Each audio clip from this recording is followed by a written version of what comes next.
বেতন বৃদ্ধির দাবিতে খামভরো অভিযান। মুখ্যমন্ত্রীর কাছে West Bengal ICT school coordinator welfare অ্যাসোসিয়েশনের চুক্তিভিত্তিক কম্পিউটার শিক্ষকরা বেতন বৃদ্ধির দাবিতে রাজ্য জুড়ে খামভরো অভিযান করে বুধবার। দুর্গাপুর মহকুমার ৭০ জন চুক্তিভিত্তিক কম্পিউটার শিক্ষকরাও মুখ্যমন্ত্রীর কাছে তাদের দাবি পৌঁছে দেওয়ার জন্য সিটি সেন্টারে সাব পোস্ট অফিসে খামে ভরে তাদের দাবি স্পিড পোস্ট করেন। দ্রুত তাদের দাবি মানা না হলে আন্দোলনের পথে হাঁটার হুঁশিয়ারি দেন তারা।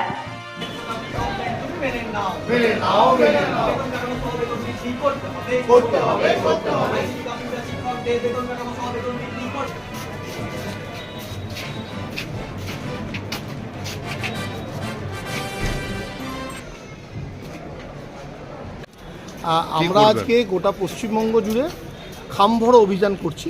খামভরো অভিযানের মেন উদ্দেশ্য হচ্ছে যে আমাদের দীর্ঘদিন আমরা আমাদের বেতন কাঠামো নিয়ে আমরা গভর্নমেন্ট এবং গভর্নমেন্ট এডেড স্কুলে আইসিটি কম্পিউটার টিচার প্রত্যেকে 192 এর আন্ডারে গভর্নমেন্টে আমরা 60 ইয়ার্স পর্যন্ত 60 ইয়ার্সে কর্মরত এবং গভর্নমেন্টের ঢোকার পরও আমরা কিন্তু গভর্নমেন্টের যে উপযুক্ত বেতন কাঠামো সেটা কিন্তু আমরা পাচ্ছি না।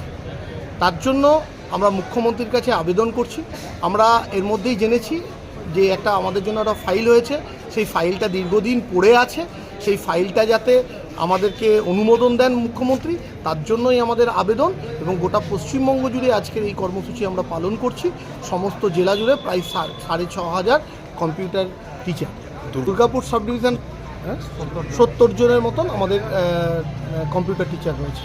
দুর্গাপুর থেকে কৌশিক বাসুর রিপোর্ট, 99 নিউজ বাংলা।